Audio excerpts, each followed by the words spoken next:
Hey, Sunday, day of rest, day of joy, day of pleasure, day of having a great time. You see, pleasure, I always talk about pleasure being at the heart of everything. In fact, one of the 8 principles of presence that I work with is pursue pleasure. But it's easy to misunderstand what I mean by that. Often we can get caught between two quite different attitudes to pleasure. One of them is to go, oh, yeah, pleasure means just having a good time doing what I like. If you put pleasure at the heart of your life, it means that you do everything you want. You don't do anything you don't want to do. Uh, it's all about me. The whole universe is organized for me to have a nice time, and anything that I don't like, I'm not going to do it because I don't have to. Frankly, that's a little bit narcissistic. Uh, I may be wrong, but I've never yet seen any evidence that the universe is entirely orientated towards my satisfaction. Of course, I may be wrong. I may be being ungrateful, but yeah, it doesn't seem to be that way. But the other attitude, which is certainly the one I was brought up with, is you're not here to have a good time. There's value in suffering.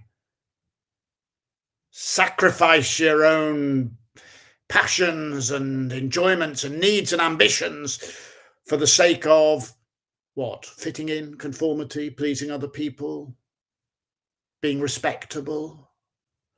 Doesn't matter what, you sacrifice for something. I mean, I was brought up, not particularly rigorously, but in a religion whose whole basis was you're not here to have a good time, you're here to suffer, and then when you're dead, you'll be happy.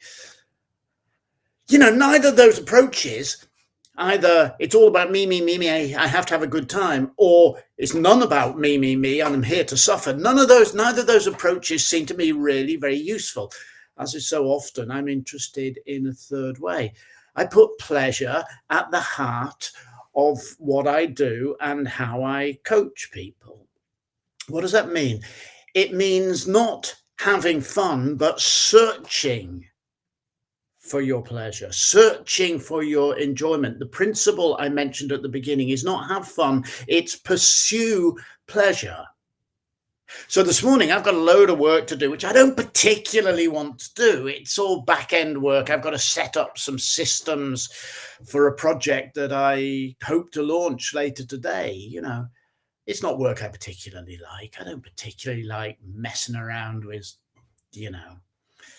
sales pages and all of this stuff.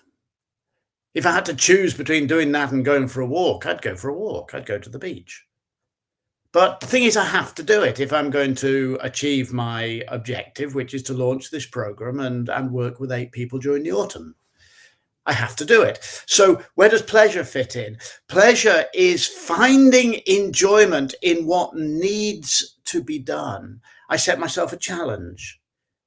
As I meet that challenge, I encounter pleasure. That's flow theory at work. We haven't got time to talk about that right now. Or I keep focused on the outcome that will be pleasurable to me. Or I set myself a little game.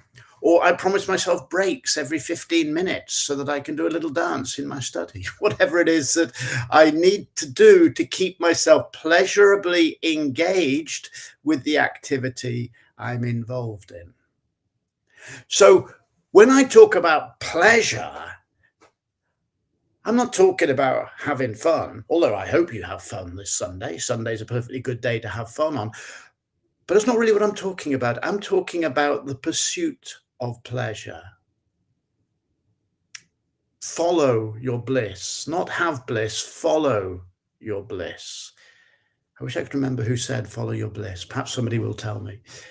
My principle is not have pleasure, but pursue pleasure. The short phrase that I use is it's not about doing what you like, it's about finding what you like in what has to be done.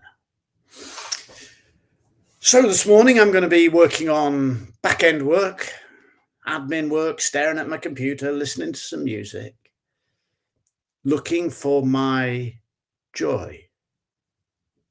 And at the end of it, I get to launch a little program. That little program will be a small group coaching program looking at exploring 3 key tools for transformation. purpose, pleasure, and presence. Starting in September, I'll work with 8 people, only 8 people, over 6 weeks to do some practical work, developing purpose, presence, and pleasure, some understanding of how they work, and some group and individual coaching. It's a project I'm really looking forward to. Only 8 places on it. Already 4 have been at least interest expressed in them. I haven't actually invited anyone to join the program yet, but interest has been expressed. It'll be a great group. If you're interested, then drop me a message and I'll tell you how to apply. But you see, that's also the pleasure. Today I've got to sit and do some blah. That's okay. For 6 weeks in the autumn, I get to take and accompany 8 people on a fantastic journey of transformation. Now that's deep pleasure. And so this morning's work, it's just gonna fly by.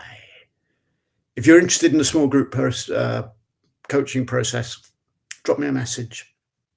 For now, it's Sunday. Have a really amazing day, And if you're ever stuck with something, search for the thing that lights your fire. Take care out there.